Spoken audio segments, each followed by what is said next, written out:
Bronchitis. Bronchitis ain't that bad. Bronchitis ain't that bad. Yeah, call me when there's long bronchitis. What the fuck?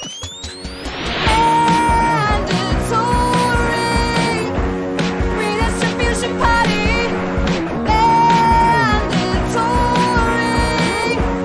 Redistribution party.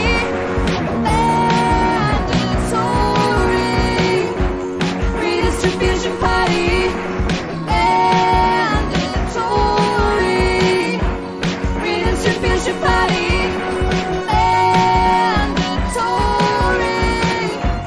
Redistribution party.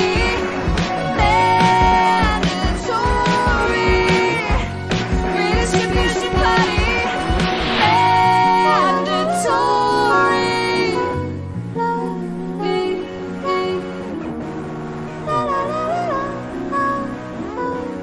Redistribution party.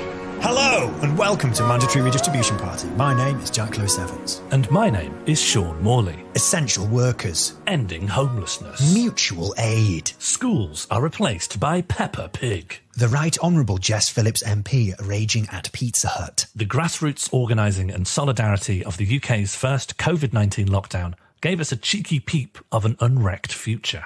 We now associate the UK's pandemic response with unnecessary mass death, corruption, the funneling of money to corporations and tax havens, and the all-round hypocrisy and lies of our government. And, most importantly, the naughty cake. But it was not always like this. There was a glimmer of something in 2020 that if you squint hard enough, you can still see. However, you can never squint hard enough to see our bonus features. People have tried. It melted their cataracts. They can only be accessed by signing up to patreon.com/mandatory redistribution party and pledging a tiny little bit of chip, which we promise to use to sustain our bodies and minds. The Right Honourable Jess Phillips MP has yet to tweet about Mandos, but many of you recommend our episodes on social media and we greatly appreciate it. You can also help others find the podcast by giving us a 5-star review on your favoured podcast application. Do you know, I'm still under lockdown now. Now? It's 2022, there's no lockdown now. Oh, I'm on a special one. What do they call it? House arrest. What for? What did you do? The cops hacked my WhatsApp and found out about when I invited my neighbour over in 2020 for some baklava. I got 2 trays by accident. Can you just put it through their letterbox or something? Thought of that. The dog would have got it. She is mad for these. But she's not going to get this new batch. Uh-oh. Okay, that's her. Would you be able to take these off me, actually? They're very nice. Very sweet. Yeah, okay. Can you take them? Yeah, give them here. Yeah. Yeah, here you go. All right, great. That is off my The dog's angry. What's, is that the cops? Yeah, she can't be stopped. Yeah, that will be the cops, yeah. Oh, for fuck's sake, Sean, not again! I'm sorry, I'll visit you in prison. You know, when you pop into the shops, you might pop your head round the doorway to anyone else in the house and be like, I was popping to the shops. Do you need anything? Yeah. It's like minimal effort, but you do feel like you're a returning champion because you've brought someone, you know, some of that stir-through Nesquik milkshake powder. Yes, you feel like the hunter-gatherer of old. But you also feel magnanimous, right? You've come back and you've not just got your own little bits. It's not just got your own bread for the week. Yeah. You've come back with arms. This is for you. Here's your crisps. I got this for you out of compassion. I thought about your needs. And I think the I'm popping to the shops is probably one of the simplest and effective ways of like doing someone a quick favour because you're doing it anyway. Yes. Kind of a very efficient social altruism. Yeah. But at the moment it's confined to the household. Why can't I be like knocking on all my neighbours' doors on the way to the shops being like, I'm going to the shops, do you want one? Hello? Hello? Do you want a Scotch egg? It's 11:30. Tesco's going to be shut in half an hour. This is your last chance saloon. What can I get you? Hello? Excuse me. Yeah, for us to work, it would have to be rude not to answer the door to I'm popping to the shops person. And it might be like, you see them coming up, you see them knocking 5 doors down. It's like, turn off all the lights, shut the curtains. Someone's popping to the shops. I'm not dressed. I've just come out of the shower. You know, lock it down. Or everyone writes what they want from the shops and they like nail it to their front door, like the story of who's it? Moses in the spirit of death going around killing all the firstborns. Unless you wrote And that was the last plague, and it would only not come in if you put a sign up saying no soliciting, no junk mail. And then you could walk around and you just see everyone. Maybe you could QR code it, right? You go around with your Android and you QR code what everyone wants from the shops on the half-a-mile walk to the shops. And you come back and you feel like you've saved a whole community. But it'll take you ages. How big's your rucksack? And also working out like how to square up afterwards.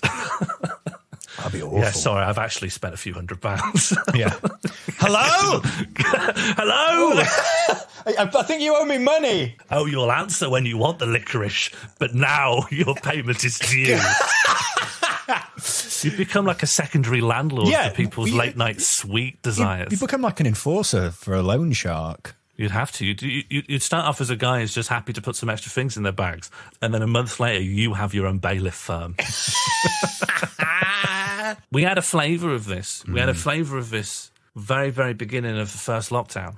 Oh, yeah. So I never really fully experienced the going into the first Pando lockdown. You had the coronavirus. Do you know what I mean? I fully had my own little 28 days later experience because I wasn't like fully lucid. I was just like in and out of fever. Yeah.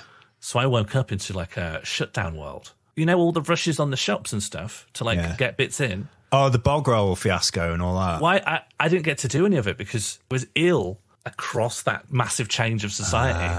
So I had to be one of these people being like, could someone get me some food? Could someone get me some pasta sauce? And people did. Yeah. The world became Deliveroo. Why would you Deliveroo when literally anyone's willing to go get you something? I tell you what, mutual aid would put Deliveroo out of business. Literally just a little bit of mutual aid, and rather than get someone who lives on the other side of the city to like go in, you know, a big triangle to some other random point of the city, and then come to me and then cycle home. Yeah, in a just union ask my mate who lives near the workforce. shops. Yeah. Just ask them, make friends who live near Nando's and just be always texting them. The speed with which mutual aid groups like sprang up was very good. That was like heartening early Pando experience. Like, oh yes, we care about each other and will help each other in a crisis. Even neighbours you don't know, you will go get some stuff for them because they're very vulnerable. Shouldn't go to the shops on their own, so we're going to get it and we're going to put it on their doorstep and then knock and be like, hello! Your stuff's here! I didn't get eggs! There's no eggs! Yeah, I had to make some replacements. You become the person who has to be like, oh, they don't have literally anything they want. What do I think they should have instead? I got mini eggs! Mini eggs are an egg! They were selling an ostrich egg down in Waitrose. It's really heavy! It's massive. It's cracking open. Shit! Don't open the door! No, do open the door. Let it imprint onto you. It should believe that you are the parent, for you shall be paying me for the egg. An old lady riding an ostrich like a chocobo from Final Fantasy. I earned this. You're like all eggs should have this kind of gacha collectible thing where like you can get a shiny and it's like there's a creature in this one. This is what I think about Kinder eggs. I think Kinder eggs should be integrated into normal eggs because the notion of a Kinder Surprise, it's like, well, I know there's going to be a little piece of plastic in there. I know the idea is you don't know what specific little piece of plastic you're going to get, but I think the Kinder Surprise concept would be much better if I was cracking an egg onto a pan to fry it and little toy. Oh, that's really good. Yeah, some of them are Kinders. Yeah. You know, when there's sometimes little surprise bonus things in confections and children's stuff, they always think of it in terms of like, oh, it could be a fun bonus extra. They never think like 1 in 1,000 is punishingly horrible and dangerous. Yes, 1 in 1,000 should be a bomb. Yeah, 1 in 1,000 should, you know, leak your email history. Your email history. Yeah, that's where all the worst stuff is. All the rejections. What are you emailing? Well, I just apply for a lot of stuff I don't get, and I don't want people to know my hit rate. Yeah. People do analysis on that and be like, Sean's not actually... Sean's getting rejected for a lot of things.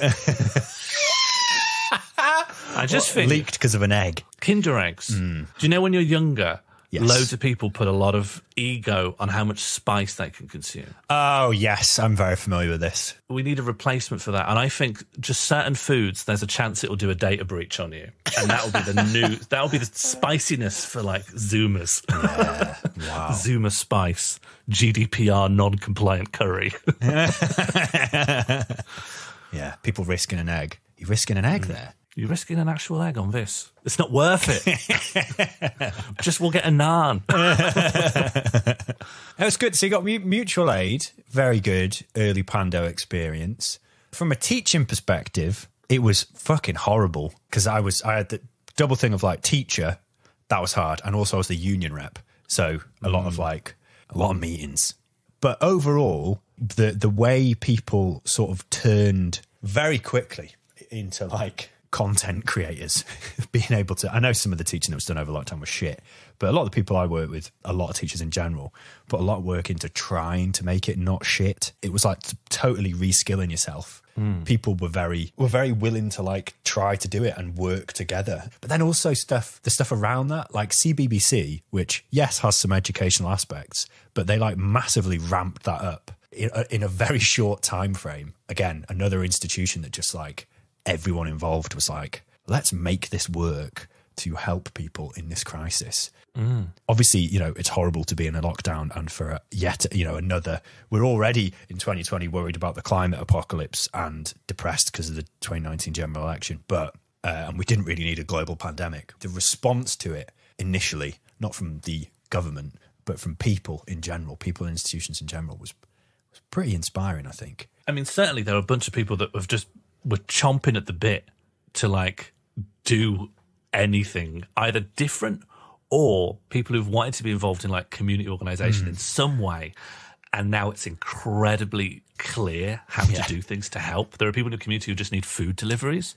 Yeah. If you wanted to find a way just to help people without a massive time commitment, mutual aid groups just like sprung up all over the place.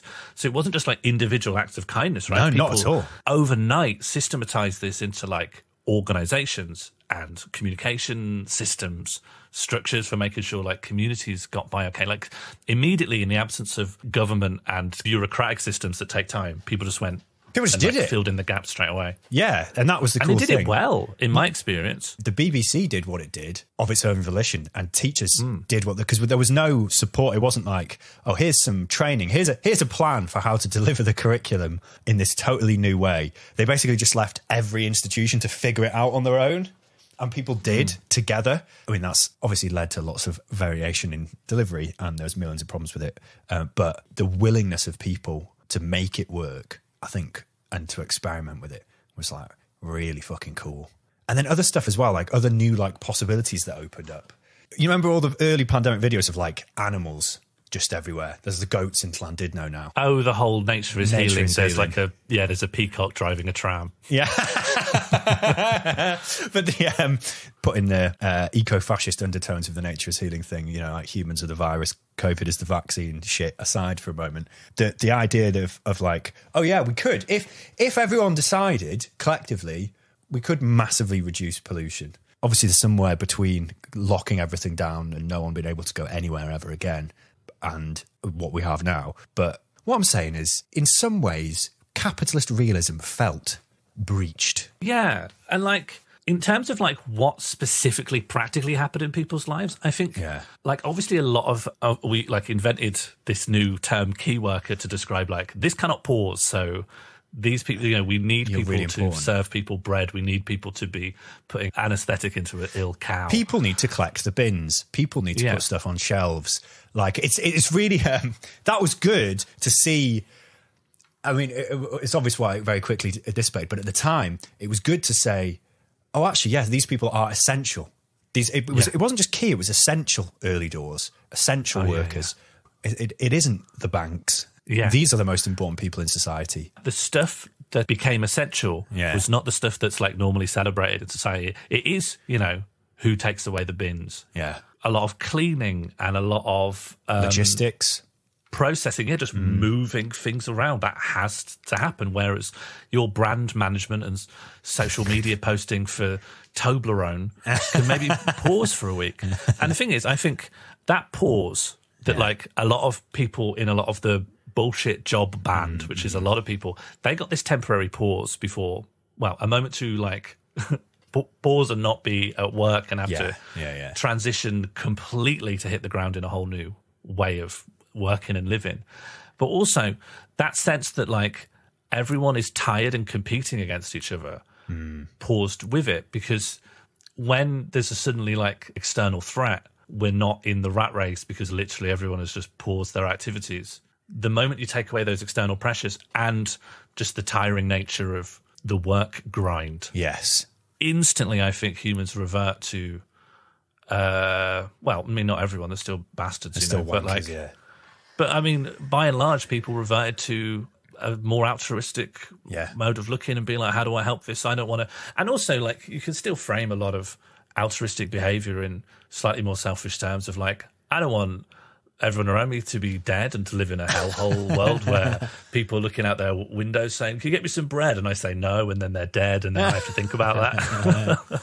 Then I have to think about the person I didn't get bread for, and now they're scraping them off the duvet. Touching upon the bullshit jobs stuff, I think, you know, there was like a major class divide in terms of like who's an essential worker that's still having to go in to their job, which is now on hard mode, and who is furloughed. But even if we accept that like furloughed people were in a kind of privileged position, again, we're still piercing capitalist realism in a sense of going like, do we have to be in an office?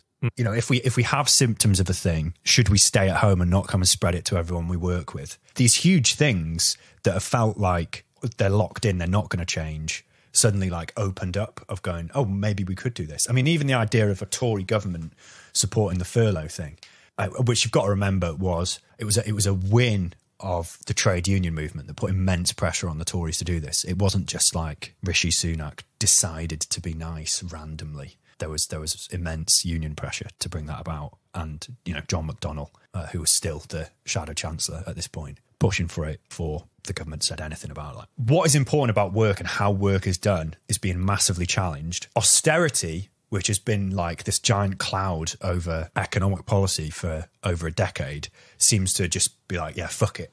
Bizarrely, this horrible crisis is like restoring your faith in humanity and the future. There was a while before the government got their shit together and worked out what they were doing. And so during that time, people were looking at like other sources to find out what's going on. Like people like suddenly were interested in what's going on in their community, because that's where the mutual aid groups are. If you've got the Rona, you can't be looking at like the local papers or the national press for like who's going to get you some veg in.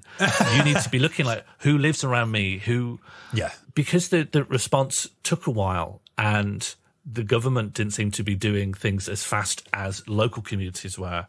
The news cycle felt like it had also been pierced because people weren't completely glued to that. They also had to be mindful of like what other people were doing and experiencing. Westminster stopped being the absolute be-all and end-all of what's happening, because when you're trapped at home, things that are near you are important, rather than being caught in this idea that like what happens in Parliament is the be-all and end-all of your life. Yeah. The huge one, I think, was, if you remember, whenever Corbyn got interviewed, he got asked what was the first thing he would do as Prime Minister, he would always say, end homelessness. Like, that was a mad thing to hear, right? It was like, well, that sounds impossible. And then they did it. In March 2020, a letter was sent to every local authority in the country. It said, "We want you to house the homeless. Find everyone who is sleeping outdoors, give them somewhere to stay. Give them food, give them medical treatment, give them support to find secure, long-term housing." At the bottom, it's signed by Homeless Minister and ex-Farm Foods General Manager Luke Hall, allegedly, because to me it says El Ham. The scheme, called Everyone In, was assembled by Baroness Louise Casey, who had previously invented Asbos for Tony Blair. Hey, listen, maybe she should have given him an Asbo. The coronavirus brought a massive uptick in homelessness. In 2020, 1 million people lost their jobs, or new isolation and care requirements stopped people from continuing or seeking work, families and relationships broke down, domestic abuse and those fleeing it increased nationwide. It sucked. The Everyone In scheme provided an unprecedented safety net for literally the most vulnerable people you can think of, put up in hotels and invited out of mildewed concrete doorways. In interviews, rough sleepers struggled to put into words the surreal overnight reversal of decades of apathy, lethal criminalisation and police abuse. Issue of homelessness has been the eternal navel-gazing puzzle of the centrist think tanks, spending decades turning it over like it's a four-dimensional puzzle cube before sending off a white paper recommending the mandatory installation of card readers into the heads of rough sleepers. Columnists wondering aloud if doing the Hunger Games would be good for the economy. But something as basic and as humanising as access to privacy, a warm bed and a shower gave people their independence back. It gave them the time and space and the surfaces to do paperwork on and plan for the future. This scheme was life-saving. In other major European and American cities, COVID spread to approximately 40% of the homeless community, with a mortality rate of over 150% of the national average. By June 2020, the deaths among rough sleepers in England was 16. In Wales, it was 0. And Wales estimated there to be fewer than 100 people still sleeping rough. In Scotland, that figure was lower than 50. But 1 month later, the wheels fell off. Rather, someone took the wheels off, and later when questioned said, "What even is a wheel?" Funding for the scheme was quietly diverted to pay for, amongst other things, Rishi Dishy Superman Sunak's Eat Out to Help Out empire of £7 lunch break crest sandwiches. And so quietly did the government close the scheme that is now being taken to court by an asylum seeker, refused entry into emergency shelters while Everyone In was still being advertised and publicised by ministers. In May 2020, a Ministry of Housing spokesperson said, "It is simply wrong and misleading to suggest that we have stopped the funding to keep rough sleepers off the street." But 1 year later, in May 2021, councils were told as a condition of their continued funding to tackle homelessness, they would need to shut down all of the special accommodation still running from the Everyone In scheme and cut any further housing support to asylum seekers, instead encouraging them to go to their real home, of not England. According to Crisis UK, it would have cost £282 million to permanently rehouse those in the Everyone In scheme and continue to support emergency hotels and hostels for another year. For reference, that is less than 1/3 of the Eat Out to Help Out scheme, and it's nothing compared to the billions of tax cuts that were brought out in the same statement. Thousands of people sent back into doorways, sleeping bags and tent cities to prop up high street retail landlords, selling floor space to franchisees to fill with unburnished wooden tables, selling deluxe cloudy lemonade to an intern who caught coronavirus on the train. Eat out to help who out? Am I helping the vacant-eyed staff of the Hard Rock Jacket Potato laser tag by giving them a tenner to fill a tatty with Monster Energy drink and let me shoot at it with a Colt single-action army revolver? Is it my job, my patriotic duty to buy shit so people can have jobs selling the shit to me? After all, I might not like the guy who keeps spitting on the floor at the indoor market, but I'll buy his misspelled Bob Marley t-shirts and pornographic shoelaces if it helps him provide for his family. After all, I don't want people out of the job. If you don't have a job, well, you might become homeless. And if you're homeless, you can't get looked after. We've spent all the money on Rishi Dishy Superman Sunak's crest sandwich empire.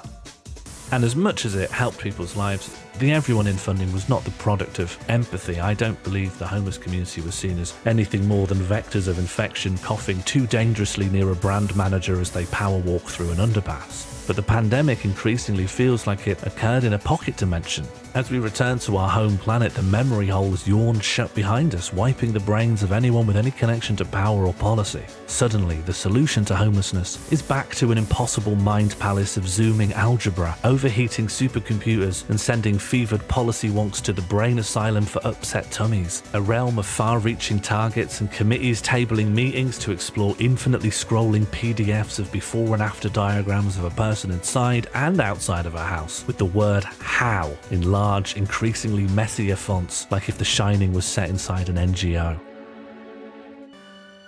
For a brief moment, in March 2020, the solution was clear, because for a brief moment, it was possible. You have 48 hours. Give them somewhere to stay. Everyone in.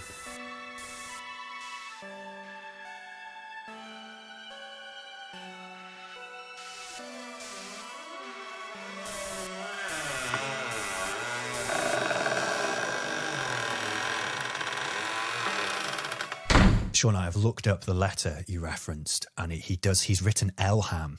Elham. It says Elham in blue ink. He has signed his name. Elham, Spanish pig-themed superhero. I think it's okay to have like a pseudonym. an alternate identity. Elham. Yeah. Luke Hall Sort of MP. maybe a kind of cured pork furry kind of character. You never see furries. You see furries. Well, you never see furries that are animals that are either partway through or at the end of the turning animals into meat process. You never see like a pork chop furry. What the fuck? You never see a turkey drumstick furry. Oh my God. Turkey dinosaur furry. That's a furry. Oh, Christ almighty. Luke Hall's website is incredible. It has this selection. He's got an image with all these little news stories, and there's one which is called Positive Plan for Broadband. Yeah, let me find out what his positive plan is for broadband, because it can't be giving people broadband because that's communism. It's really funny because he talks about how it's a basic utility and 96% of local homes have access, but it's not enough because everyone needs it. So you accept that it's a basic need, but you're going to have to pay for it.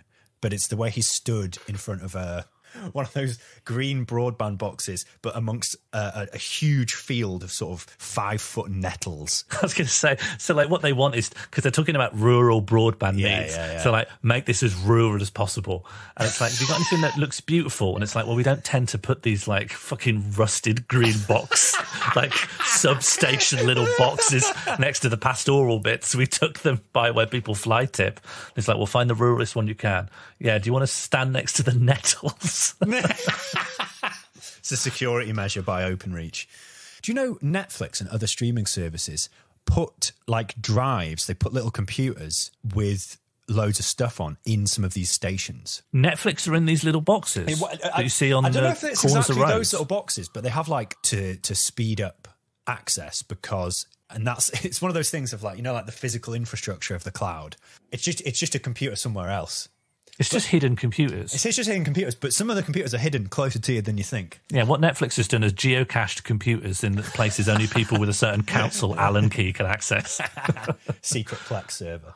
Someone goes into it and starts replacing all the Breaking Bad episodes with Naruto. With just their own vlogs, trying to go viral. Just for a certain area within like catchment of this one green box. If you go in, it's just this one engineer talking about their favourite flavours of crisps, doing food reviews of like the KFC's new menu. Just pure K's cooking. So you go like, have you watched that Breaking Bad? Yeah, I started watching it on Netflix, but it's just this this woman sort of feeding her son crunchy, uncooked pasta. Yeah, and he never enjoys it, but he is positive for He's his positive mom's for his sake. mum, which is good. That's quite heartwarming. Keeps it going. But so I'm not. Where does Walter White come? Is he Walter White? Yeah, Walter White's just got an air fryer now, but he doesn't know how to use it. Keeps filling it full of hot oil. Science, bitch. Yeah, he's used his chemistry skills to accidentally overcook a bargee. One of my favourite early Pando news headlines is there is no such thing. Excuse me. One of my favourite early Pando news headlines is this from The Guardian. Keep all that in exactly as you said it just then.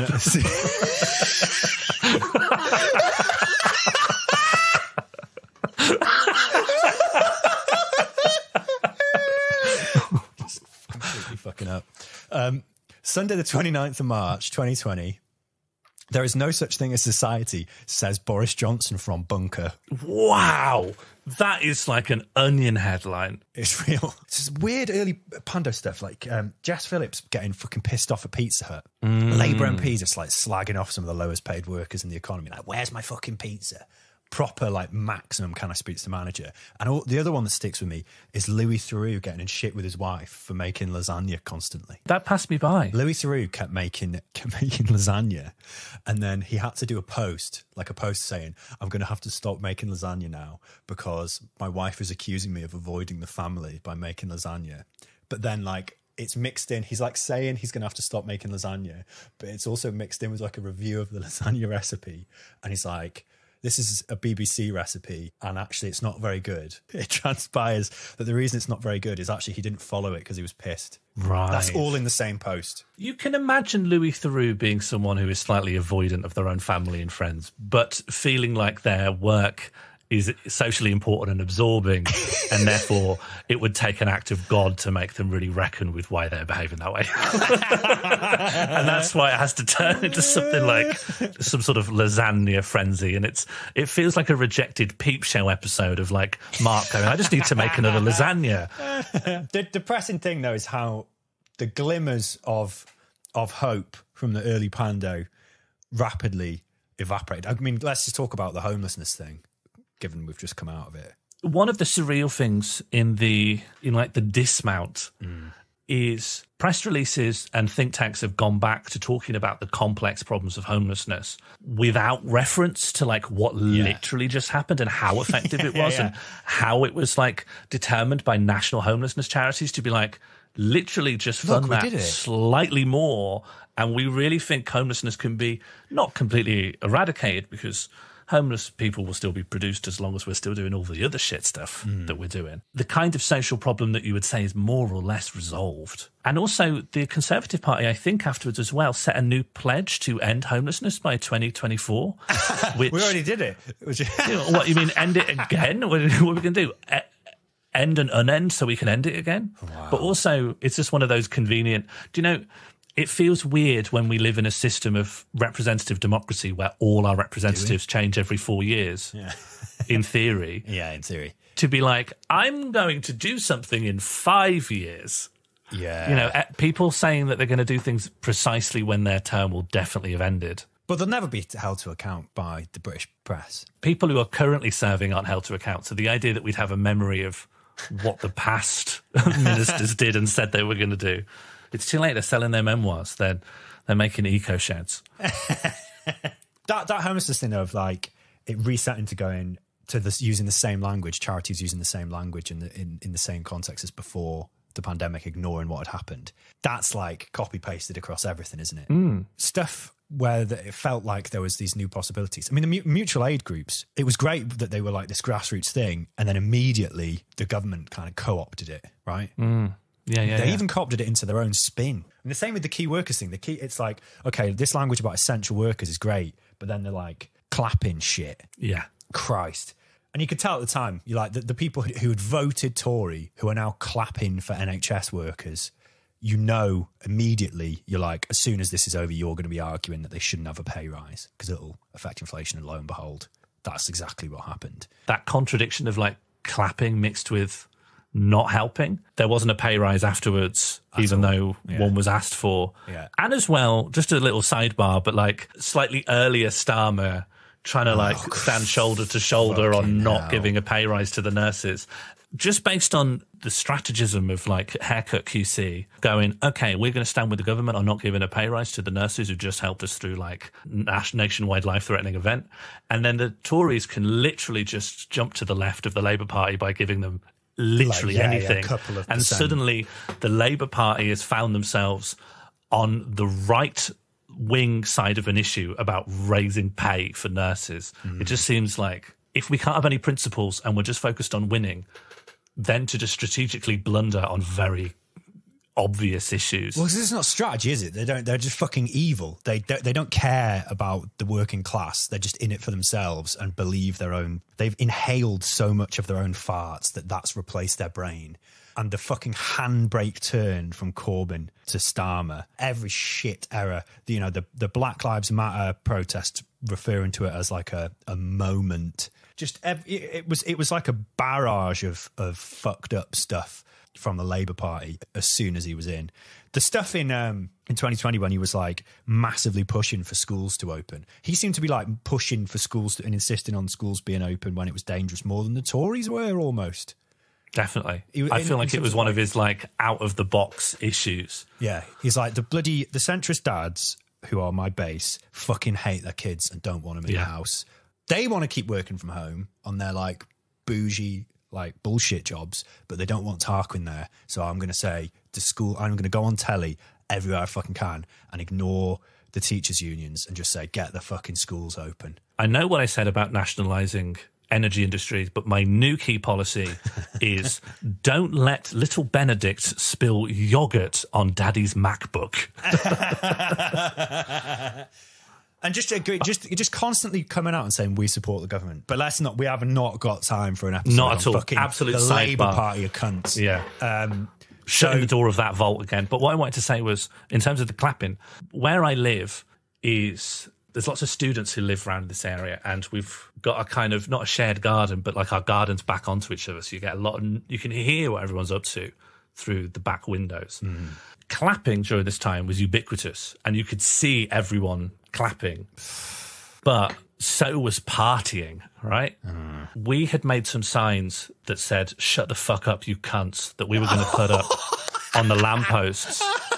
Because they had nothing to stop them partying. They were literally partying till like 4 a.m. every fucking night, right? Yeah. It was getting insane. And we had made that. And when we went to the lamppost to go and put them up, there was a bunch already up saying, we live on your street and we're nurses and we need our sleep. This is very difficult for us. And judging from like rain damage and stuff, that had been up for ages. Partying had not stopped. They're still clapping every day.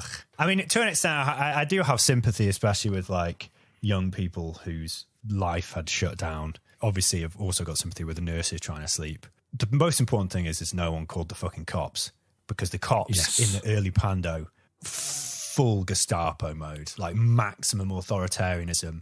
They were using drones to like go after people walking in the Pennines. What the fuck? I think there was some cops in Yorkshire who like told some people they couldn't go on their front yard, their front grass, and be like, you have to stay in your house.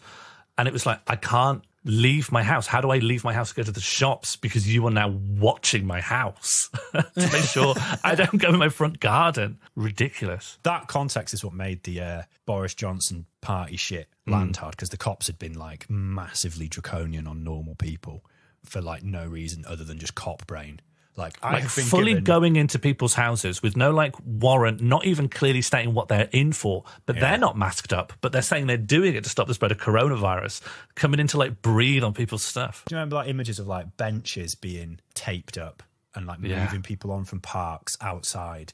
Just the powers that were given the cops, again, foreshadowing even greater police powers, the speed with which government action could be used to help people. It was also like, oh, right, they can make the cops super powerful. And also the people egging them on.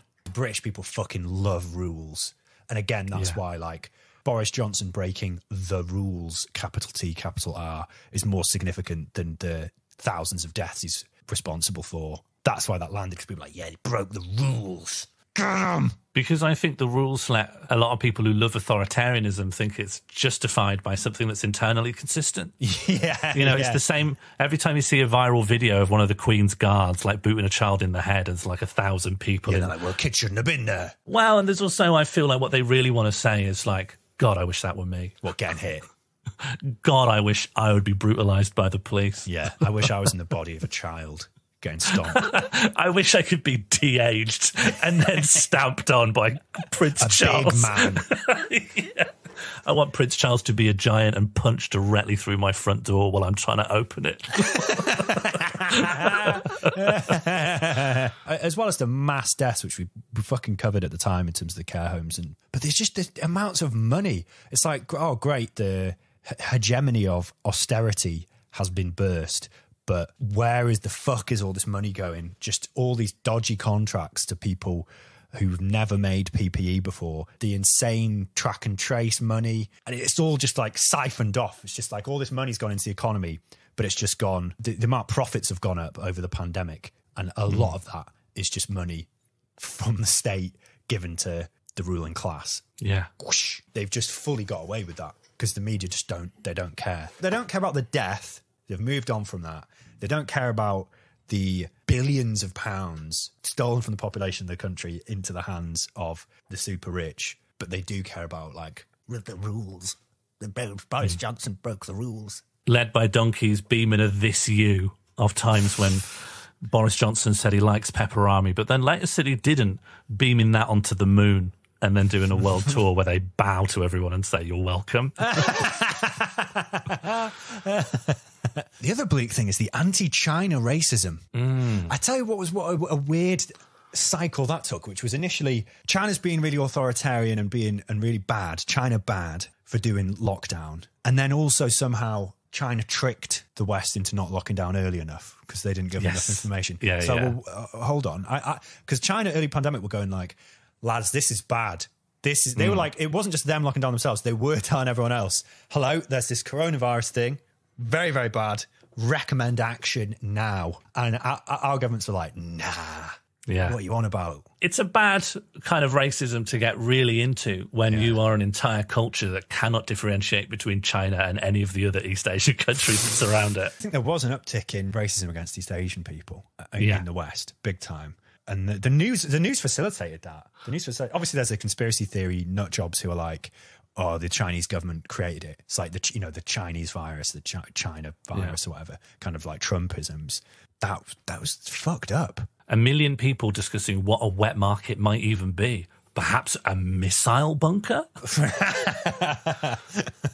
When they say the coronavirus came from bats, they mean the bat cave, Batman's bunker. They just shone a bat symbol up and Batman came out and breathed on everyone. Batman's cough. Yeah, it's just his disease. The more I've thought about this like reversal of fortunes in the response to COVID, the more confusing thing to me is why they did all of the good stuff at the beginning. This idea to lock down and to move away from herd immunity, which they were clearly testing, and in the end, more or less went back to. Yeah. Like, was it the fact that they had to cede some control to scientists because they had, like, the fear of coronavirus actually made them relent a bit and let some other authorities call some shots who obviously would I not think a combination be as Tory. of trade unions, the government scientists, international pressure, because it wasn't like the UK was like pioneering this stuff. Like furlough and lockdown was happening elsewhere as well. And some even of Britain's bootlicking liberal media class who will just throw people under the bus at any opportunity were like, oh, we should do something. There was various pressures on them. If we want to go really cynical, I'm sure there were some of them who just saw a massive opportunity to, like, the economy was already, it wasn't like COVID caused the economic crash. The economy was already going into a recession before COVID hit. And it was only being sustained by massive private debt, like private debt in terms of like individual personal credit, like household debt. And then corporate debt. There was like this opportunity to go, well, why don't we just do like we did in 2007, 2008 and use the state to pump a load more money into the economy? So it was covert quantitative easing, but you get to blame the coronavirus rather than Gordon Brown, who said, I just did it. Not even quantitative easing, just literally handing money to the ruling class. Couldn't you say in a way that like furlough was just a way of pumping money back into the, well, or at least stopping the economy seizing up because no one has any money or jobs? Sure. So you need to maintain, there's the money going directly to capital and then there's money going to capital through extra steps, which furlough is. Well, to an extent, furlough is mainly targeted at more middle-class jobs, but that isn't to erase the people who are doing previously seen as middle-class white-collar jobs but are actually paid dreadfully and have dreadful conditions, which are a lot of people on furlough are in that category as well. But a means by which to maintain consumer demand. I think they were slightly rattled by the international pressure, the science and, well, mass death and people kicking off at the time in 2020. And then that has gone. That threat, that moment has passed and they feel safe and emboldened now. But those are two factors I hadn't thought about. One is that obviously like welfareism in the UK just means giving capitalists money via poor people who then have to pay it. Housing benefit is a subsidy for landlords, not fucking working class people. But in terms of that's what welfareism is, they get to expand welfareism, but not have to like have any complex ideological conversations about why they've changed strategy or anything. They go, this was a pandemic response. They can't go on fucking holiday to Corfu or wherever if we're Plague Island and travel is restricted here because every other place in like Europe and major economies have sorted it out with a combined strategy and we've just let it rip through us. Eat Out to Help Out, classic example. It's a subsidy not just to like the restaurant industry, but also to the landlords who collect rent from restaurants. Yeah. Because the longer people weren't going out to stuff and the longer lockdown went on, commercial landlords were under threat because even businesses, because capital doesn't all agree with each other. if you're a business and you have to, a large part of your outgoing, probably the second biggest outgoing after wages is rent. And you see an opportunity to get your workforce to just work from home, and then they take on all of the electric bill and the gas bill, and you don't have to pay, and you can reduce your office size. There's for that part of capital, they're like, well, hold on, this is a way for me to increase profits and offload some of the losses of the company onto my employees. Amazing. Maybe I can even justify paying them less because and on the basis of them not commuting. Loads of insane stuff it was probably going through that faction of capital's mind. But then landlord capital, it's like, we need the rent, they need the people to be going out, and they eat out to help out was a means by which to get people going to the restaurants, and then hopefully to the other stuff that's around them. In terms of like fiendishly evil policy, furlough turning into something like eat out to help out, because obviously furlough, you now are having your wage in part guaranteed by the government, and you could use that wage to do mutual aid and buy food for other people. Eat out to help out can only be used to buy a little sandwich for you. Beryl, do you want to come for a curry? Hello? Does anyone need anything? It has to be just a tiny packet of a boiled egg cut in half with a little bit of honey mayo. It will cost £4 each. Is anyone in there? Come on, let's see if we can take an ostrich through the drive-through. Hold on, does the Eat Out to help out cover a drive-through? We'll find out. Come on, Beryl. Come on, Beryl, we're all on our ostriches. We're a road gang now. Trevor's bought a chain and he's swinging it around his head like a lasso. I cannot prove this, and I would love to find every evidence of this, but the timings match up perfectly. The Everyone In anti-homelessness scheme to accommodate rough sleepers was wound down with just as the stuff for the spring statement was being put together, and then Eat Out to Help Out was launched right after it had completely finalised. The timings match up to suggest that Everyone In was wound down to make more money for Eat Out to Help Out. Fucking hell. Well, and then come September as well, the push to get the schools open and get the kids in school, even though they're a massive vector for a machine for spreading disease. And they're trapped in a room for an hour with a bunch of kids, and then they go to another different classroom with a different bunch of students, and then they're in the corridors. It's like a machine for spreading the virus, and they're most likely to be doing so asymptomatic. But at the same time, both parties are like, oh, we've got to get the schools open, against union advice, and also the sort of COVID advice was, especially where it's like, we're still allowing loads of people to work from home, but you're pushing for this. And it's like, well, the only reason is to enable parents to get back to the office so they can make sure that fucking commercial rent's coming in. But framed as we need to do this for the kids. Obviously you're a teacher, so you would have had a different relationship to me as this, but there's definitely a time when all the schools were open, but people by and large were being really cautious. I treated any child in public like they visibly had rabies. Do you know what I mean? Do you know in countries where animals have rabies, people are terrified of rats and stuff, just in case they got rabies? I just wouldn't go near a child because I'm like, you're literally going down to the plague factory. That's where you work. And of course, they love to breathe. They love it. They are addicted to it. When I was a child, I loved nothing more than to meet with my friends and inhale. Breath heads. Is your kid on breath? Is your child texting about breath? BRB. Breathing, respiration. I felt so confident. A joke like that, normally I'd think, make sure you've worked out all the bits before you start. But I thought, come on. I've had so many W's lately. This will go well. Didn't. Breathing, respiration. Bronchitis. I thought bronchitis, but I thought that's a whole other, bronchitis ain't that bad. Another breathing disease. Bronchitis ain't that bad. Call me when there's long bronchitis. What the fuck? I'm worried this is a reach because it's uncharacteristically hopeful for me and this podcast. Right? Go on.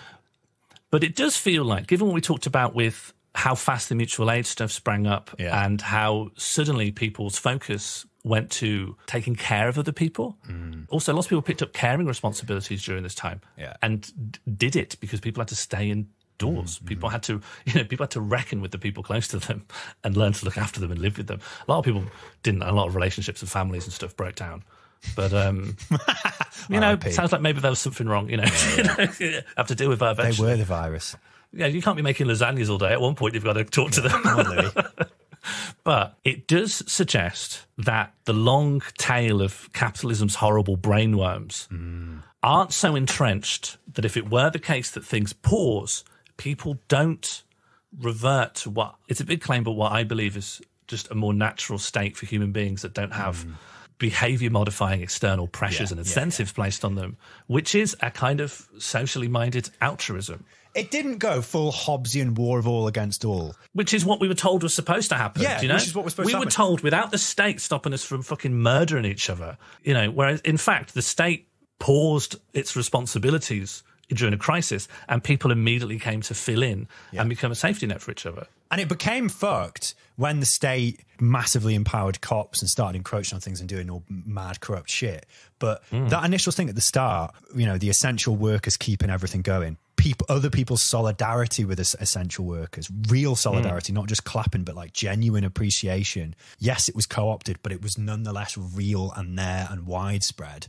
The people who adapted to new ways of working, not just the healthcare workers, but people in education and even the role of unions. It did feel like unions were involved in national discussion and with workplaces in terms of like how to deal with this. It's like capitalist realism was punctured and then it feels like that puncture has closed like a horrible sphincter. But, there's still a glimmer of light coming through the sphincter. It can wink back open once more.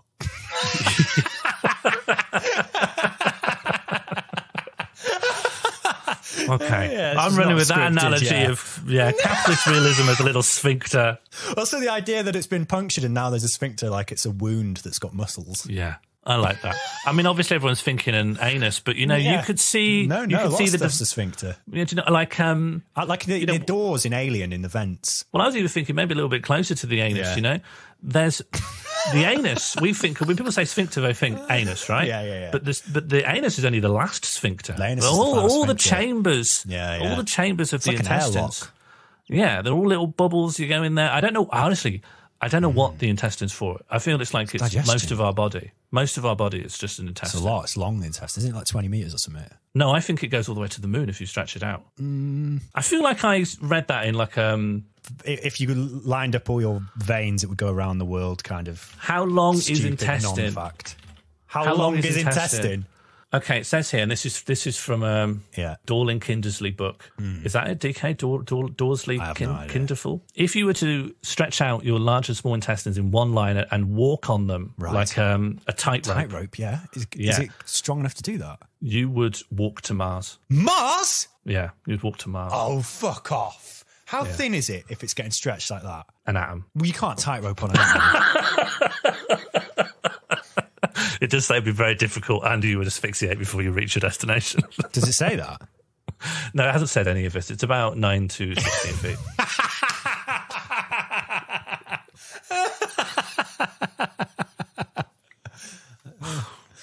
Wow. Let's.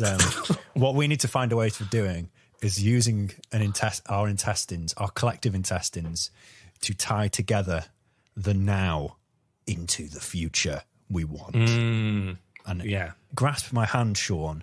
Come, let us walk the tightrope of the poo tube. Here we go. Oh, it's slippy. It's slippy. Don't worry, my ostrich has very good grip. Off I go. If you could just put the sound effect of me swinging a rope of intestines like a lasso. Yeah. Here we go!